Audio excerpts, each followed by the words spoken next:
వడ్డేపల్లిలో జరుగుతున్నటువంటి ఈ మహత్తర కార్యక్రమానికి విచ్చేసినటువంటి శ్రీ శ్రీ త్రిదండి అలోభి అచ్చినజీఆర్ స్వామి గారు మరియు ప్రధాన వక్తగా విచ్చేసినటువంటి మా అన్న అప్పల ప్రసాద్ గారు మరియు కార్యక్రమానికి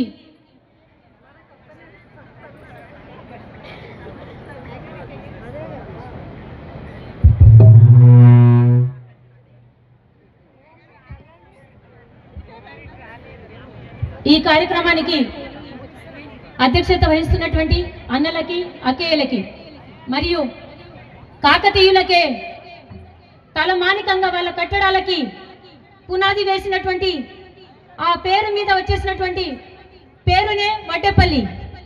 అలాంటి వారసత్వం శివుని తల మీద గంగాదేవి ఎలా ఉందో అలా వడ్డేపల్లి చెరువును మన తల మీద పెట్టుకున్నట్టుగా ఉన్నటువంటి మన గ్రామము మరియు ఉత్తర తెలంగాణకే ఎన్నో విద్యను అందించి ఎంతో మంది మహానుభావురాలను తయారు చేసినటువంటి గణిత పింగిలి కాలేజీకి చెందినటువంటి ఇంతటి వారసత్వానికి ప్రతినిధులమైన ఇక్కడ కూర్చున్నటువంటి మా హిందూ అక్కా చెల్లెలకి అన్న తమ్ములకి మా హిందూ బంధువులందరికీ కూడా పేరు పేరున హృదయపూర్వకమైనటువంటి నమస్కారాలు తెలియజేసుకుంటున్నాను. మనమంతా కూడా అంటే ఇంత గొప్ప వారసత్వ సంపదన ఇక్కడికి కూర్చొని ఉంది.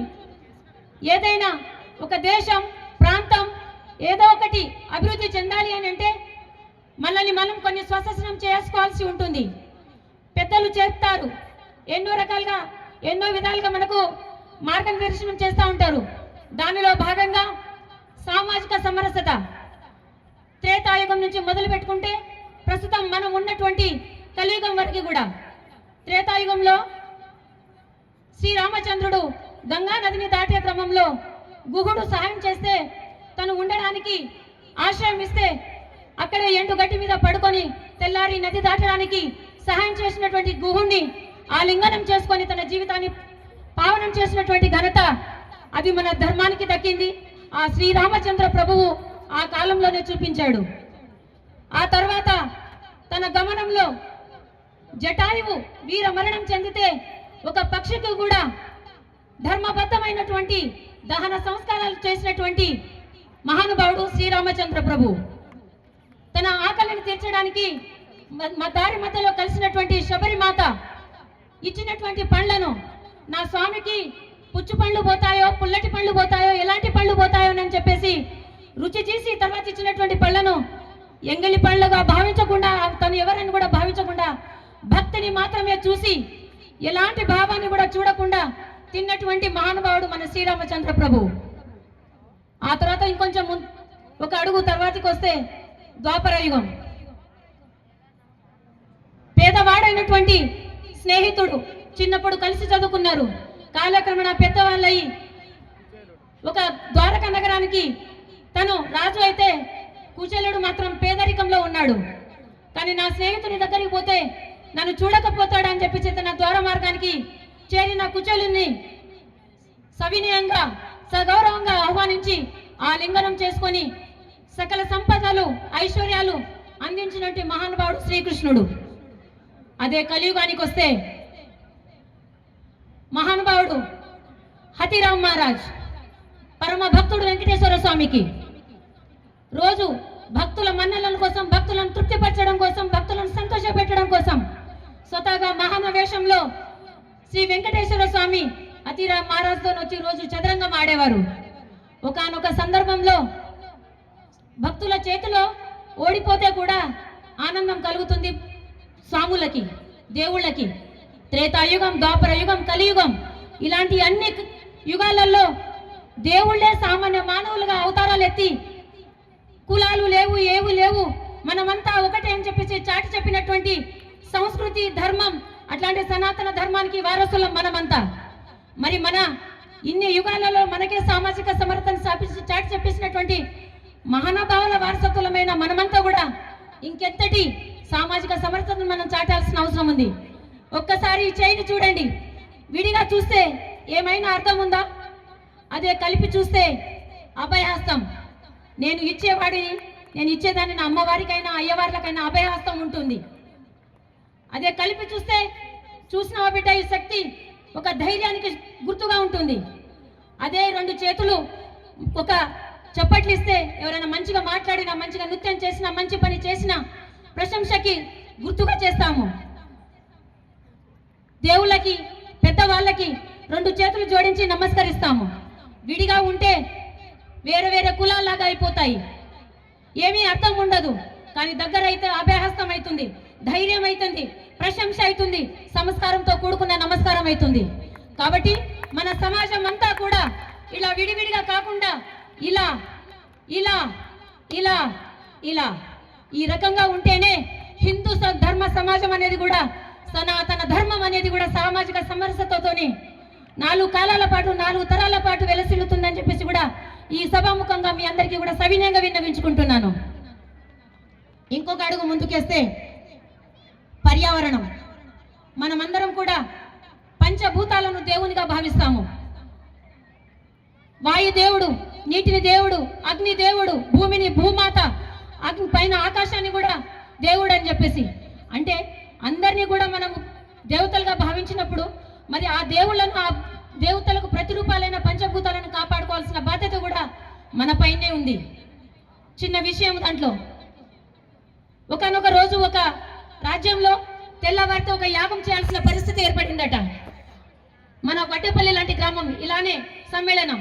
ఆ సందర్భంలో ఆ ఊరి పెద్ద మనిషి అన్నారట కదా, తెల్లారి మన ఊరి చౌరస్తాలో ఒక గంగాళం పెడతాము, తెల్లారి తెచ్చి ఇంటికి ఒక చెంబేడు పాలు పోయండి, ఆ అన్ని పాలతోని కలిపి పాయసం వండుదాము, అందరికీ తీర్థం పంచుదాము, ప్రసాదం పంచుదామని చెప్పేసి. తెల్లారి లేచిన తర్వాత అది మొత్తం గంగాళం నిండిపోయి ఉన్నది. కానీ తెల్లారి వచ్చి చూసేసరికి దాంట్లో పాళ్ళు లేవు, మొత్తం నీళ్ళే ఉన్నాయి. ప్రతి ఒక్కరు అనుకున్నారంట, అందరూ పాలు పోస్తే నేను ఒక్కనే నీళ్లు పోస్తే ఏమైపోతుంది, ఆ నీళ్ళలో ఆ పాలలో నా నీళ్లు కలిపిపోతే మొత్తం పాలే అయిపోతాయి కదా, నన్ను ఎవరు గుర్తుపెడతారని చెప్పేసి.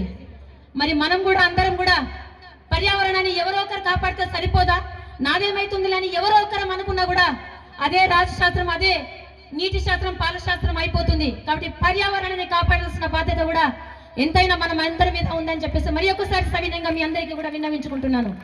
ఈ మధ్య కాలంలోనే మనము గడిచిన నెలలో, అంతకుముందు నెలలో మనము ఉగాది పండుగను జరుపుకున్నాము. షడ్రుచులలో భాగంగా మనము వేప పూలను కూడా వాడతాము. కానీ ఈసారి కొన్ని కారణాల వల్ల సరి అయిన సమయంలో వేప చెట్లు ఇగురు రాలే, పూలు కూడా పూయలే. ఆ సమయంలో ఇప్పుడు ఇగురు వచ్చి ఇప్పుడు పూత పూస్తుంది. ఎప్పుడైతే ఇగురు వచ్చి పూత పూయాల్సిన సమయంలో వైరస్ సోకి చెట్టంతా కూడా ఎండిపోయి కనబడినాయి వేప చెట్లు, కల్పవృక్షం లాంటి చెట్లు. మరి ఎందుకు? ప్రకృతిలో అసమతుల్యత వలన. దానికి కారణం మనం కాదా? మరి మానవ మాతృలమైన మనమే దానికి కారణమైనప్పుడు ప్రకృతి ఆక్రోశానికి గురైతే దానికి బలి కావాల్సింది కూడా మనమే. కాబట్టి దయచేసి ప్రకృతిని కాపాడుకుంటామని చెప్పేసి మరి ఒకసారి మీ అందరికీ సవినయంగా వివరించుకుంటున్నాను. ఈ మధ్య కాలంలో హైదరాబాద్లో మన దాంట్లో పద్ధతిలో భాగంగా పెద్దలకి పిండ ప్రదానం చేస్తాము. ఆ సందర్భంలో ఆ పిండ ప్రదానం చేసిన క్రమంలో కాకి వచ్చి ముట్టట్లేదట. అక్కడ అసలు లేదు, కాకిలు ఎక్కడా లేవు కూడా. అయితే కాకిని కూడా కిరాయికి తీసుకొని వచ్చి ఆ పిండ ప్రదానం చేశారన్నమాట. అంటే ఎంత ఘోరమైన పరిస్థితిలో మనం ఉన్నాము అంటే ప్రకృతి ఎంత అసమతుల్యతకి కారణమవుతుందో కూడా మనం అందరం గమనించాల్సిన అవసరం ఉంది. కాబట్టి దయచేసి ప్రకృతిని మనం కాపాడుకుంటే ప్రకృతి మనల్ని కాపాడుకుంటుంది. ఇంకొక అడుగు ముందుకేస్తే పౌర విధులు. అందరం అనుకుంటాము, అందరూ గవర్నమెంట్ కూడా సెలవు ఇస్తుంది, ఉద్యోగస్తులు అందరు పోయి ఓటేయాలని చెప్పేసి అందరు వేస్తారు. నేను ఒక్కరిని వేయకపోతే ఏమైపోతుంది? 2 రోజులు సెలవు ఇస్తున్నాయి, ఫ్యామిలీని పట్టుకొని ఎటైనా పోతామని చెప్పేసి చాలా మంది వెళ్ళిపోతుంటారు. అందరూ కాదు, కొందరు. కాబట్టి ఏదైనా సమస్య వచ్చినప్పుడు మాత్రం నిలదీస్తాం. కానీ ఎప్పుడు మనకు శక్తి వస్తుంది? ఎప్పుడైతే మనము కరెక్ట్ పని చేస్తామో, ఎప్పుడైతే ఓటును మనం వినియోగించుకుంటామో అప్పుడే మనకి ఎదుటి వాళ్ళని అది అడిగే హక్కు వస్తుంది, ధైర్యం వస్తుంది. కాబట్టి ఓటు వేయడం కానివ్వండి,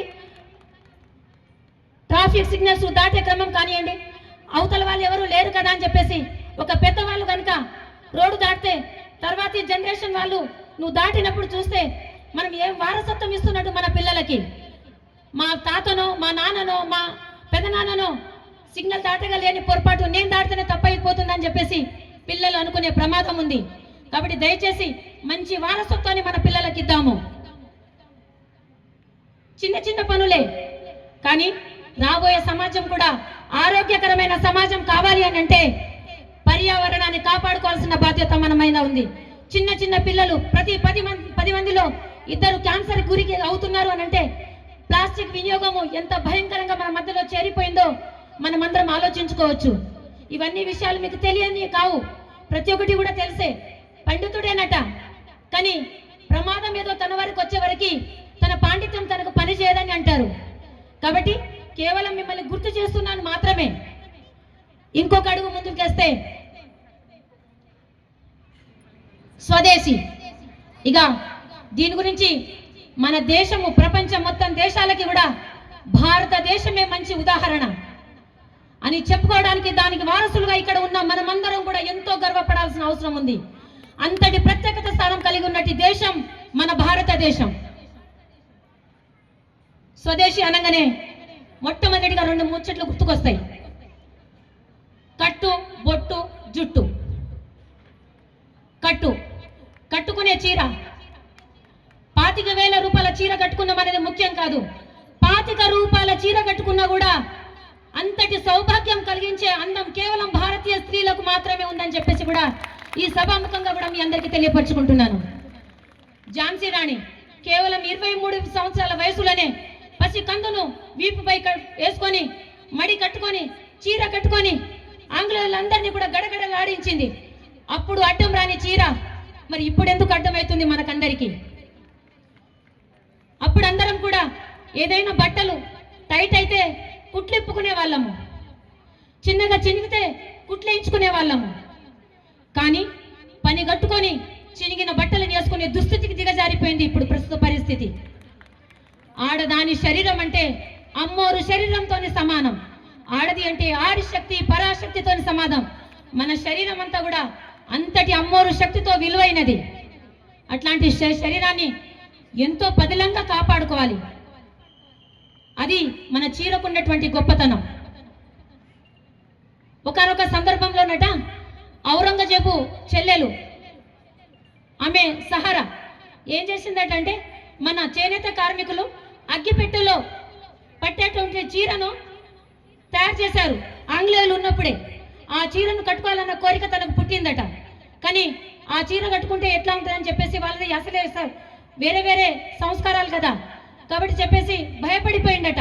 కాబట్టి ఇంతటి నైపుణ్యం ఉన్న వ్యక్తులు ఈ భారతదేశంలో ఉన్నారా అని చెప్పేసి అప్పుడు ఉన్న చేనేత కార్మికుల యొక్క వేళ్లను కత్తిరించారట. మన చేనేత కార్మికుల యొక్క వేళ్లను, అంటే అంతటి నైపుణ్యం కలిగిన మొత్తం వ్యక్తులంతా కూడా మన స్వదేశీ అంటే మన భారతదేశంలో ఉన్నదని చెప్పడానికి కూడా ఎంతో గర్వపడుతున్నాము. జుట్టు, ఇక జుట్టు విషయానికి వస్తే చాలా మంది పెద్దవాళ్ళు ఉన్నారు, చాలా మంది గ్రామీణ ప్రాంతం నుంచి కూడా వచ్చిన వాళ్ళం కూడా, ఎక్కడెక్కడో ఉండి పుట్టి పెరిగి ఈ ప్రాంతంలో స్థిరపడిన వాళ్ళం కూడా చాలా మంది ఉన్నాం. గ్రామీణ నేపథ్యంలో ఒక అమ్మాయి 2 జడలు వేసుకొని ఉంటే ఈ అమ్మాయికి పెళ్లి కాలేదని అనుకునేవారు. ఒక జడ వేసుకొని ఉంటే ఈ స్త్రీ మాతృమూర్తికి పెళ్ళైందని అనుకునేవారు.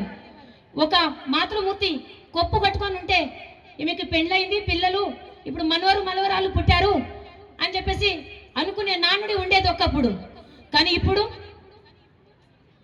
6 సంవత్సరాల నుంచి తయారు అయితే 60 సంవత్సరాల వరకు కూడా జుట్లు విరబోసుకునే ఉంటున్నాము. ఇది మన సంస్కృతి కాదు, ఇది మన సంప్రదాయానికి, నేను ఎవరికి కించపరచడానికి అనే మాటలు కాదు. దయచేసి ఎవరి మనసులో ఏదైనా నొప్పించి ఉంటే నన్ను క్షమించండి.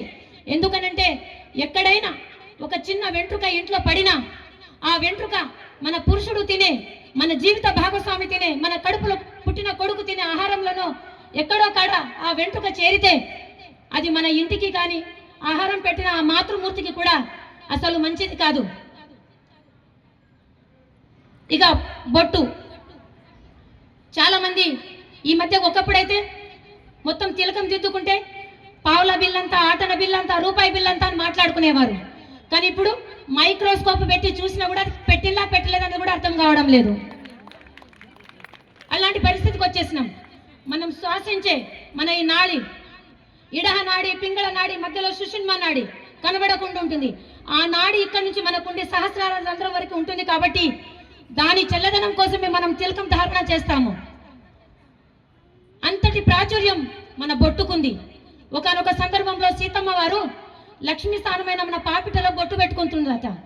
అది చూసిన ఆంజనేయ స్వామి, అదేంటమ్మా అందరు ఇక్కడ బొట్టు పెట్టుకుంటారు కదా, మరి మీరేంటి ఇక్కడ ఇట్లా పెట్టుకుంటున్నారు అని అంటే, అప్పుడు సీతమ్మ అన్నదట కదా, నేను ఇక్కడ బొట్టు పెట్టుకుంటే మీ రామయ్య చాలా 4 కాలాల పాటు చల్లగా ఉంటాడు, ఆరోగ్యంగా ఉంటాడు, మంచిగా ఉంటాడని చెప్పిందట. అప్పుడు ఆంజనేయ స్వామి అన్నాడట కదా, ఒక్క బొట్టు పెట్టుకుంటే నేను రామయ్య తండ్రి ఇంత ఆరోగ్యంగా ఉంటే, మరి నా ఒంటి నిండా నేను మొత్తం సింధూరాన్ని ధరించుకుంటే ఇంకెంత ఆరోగ్యంగా ఉంటాడో అని చెప్పేసి ఒంటి నిండా సింధూరాన్ని పూసేసుకొని ఇలా కాషాయాన్ని ఇలా మనకు అందించినటువంటి ఘనత ఆ సింధూరానికి, దానికి వారసులమే మనమంతా కూడా ఇవాళ. ఇంకొక అడుగు ముందుకేస్తే కుటుంబ ప్రబోధన. దీనికి ఈ పైన 4 అన్నీ కూడా ఒక క్రమ పద్ధతిలో జరగాలన్నా, తారాస్థాయికి చేరుకోవాలన్నా కుటుంబ వ్యవస్థే ముఖ్యం. ఒకనొక స్కూల్లో అంట ఒక అమ్మాయి, అందరు వెళ్ళిపోయారు, ఆ అమ్మాయి అక్కడ కూర్చొనింది. అక్కడ ఉన్న ఒక మాస్టర్ వచ్చి అడిగాడట, ఏంటమ్మా నేను తీసుకోవడానికి మీ అమ్మ రాలేదా అంటే, నాకు మా అమ్మ లేదు మాస్టర్ అన్నదట. నాకు మా అమ్మ లేదు, అయ్యో పాపం అమ్మ లేదా ఈ పాపకి అని చాలా దిగాలకు గురైపోయాడు. మరి మీ నాన్న అంటే, మా నాన్న కూడా లేడు అని చెప్పేసి అన్నదట. అయ్యో అని చెప్పేసి అడిగిన ఆ టీచర్కి కళ్ళలో నీళ్ళు వచ్చేసినాయి. ఇంత చిన్న అమ్మాయికి చూస్తే 1వ తరగతి 2వ తరగతి చదువుతుంది, అమ్మ నాన్న ఇద్దరు లేరా అని చెప్పేసి. మరి నిన్ను రోజు ఎవరు దింపుతారు ఇక్కడ అని చెప్పేసి అంటే, మా మమ్మీ డాడీ ఇక్కడ దింపుతారు నన్ను, ఈ స్కూల్లో దింపేది మా మమ్మీ డాడీ, అమ్మ నాన్న లేరు అని చెప్పేసింది అన్నట్టు ఆ పాప. అంటే అమ్మ నాన్న కాబట్టి అట్లాంటి కుటుంబ వ్యవస్థ అవన్నీ చెప్పాలి అని అంటే కుటుంబ వ్యవస్థ కరెక్ట్గా ఉండాలి. మన దగ్గర శీలవంతమైన కుటుంబం ఉండాలి. మరి శీలవంతమైన కుటుంబం అంటే, ఒకానొక సందర్భంలో రాముడు రావణాసురుడిని చంపేసిండు, అంతా మొత్తం యుద్ధం సమాప్తం అయిపోయింది. చాలా దుఃఖితురాలైన మండోదరి అసలు ఈ రామచంద్ర ప్రభుని గురించి విన్నాను, ఒకసారి దగ్గర పోయి చూస్తానని చెప్పేసి దగ్గరికి నడుచుకుంటూ వెళ్తుందట. ఆ వెళ్ళే సమయంలో అంత దూరంలో ఉన్న శ్రీరామచంద్ర ప్రభువు లేచి నిలబడ్డాడు. ఎందుకు నిలబడ్డాడు అంటే, పరాయి స్త్రీ యొక్క నీడ కూడా తన మీద పడకూడదని చెప్పేసి నిలబడ్డాడు. అంతటి సంస్కారం మన కుటుంబ వ్యవస్థకు ఉంది. పితా పుత్ర భ్రాతృంశ భర్తారమేవం సుమార్గం ప్రతి ప్రేరయంతి మిహ అని చెప్పేసి రోజు మేము ప్రార్థనలో పాడుకుంటాము. అంటే పుత్రుడు, పిత, భర్త, సహోదరుడు, ఈ నలుగురిని కూడా మార్చే శక్తి కేవలం ఒక స్త్రీ మూర్తికి మాత్రమే ఉంది.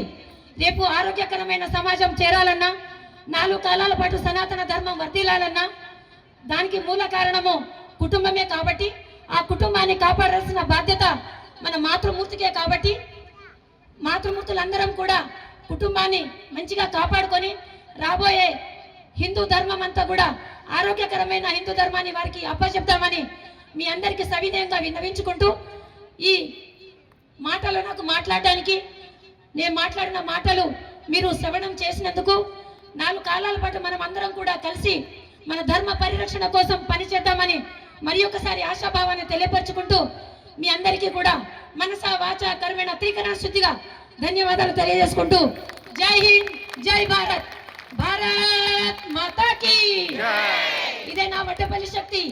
జై శ్రీరామ్, జై శ్రీరామ్. ధన్యవాదాలు. ధన్యవాదాలు. ఇప్పుడు ఒక శాస్త్ర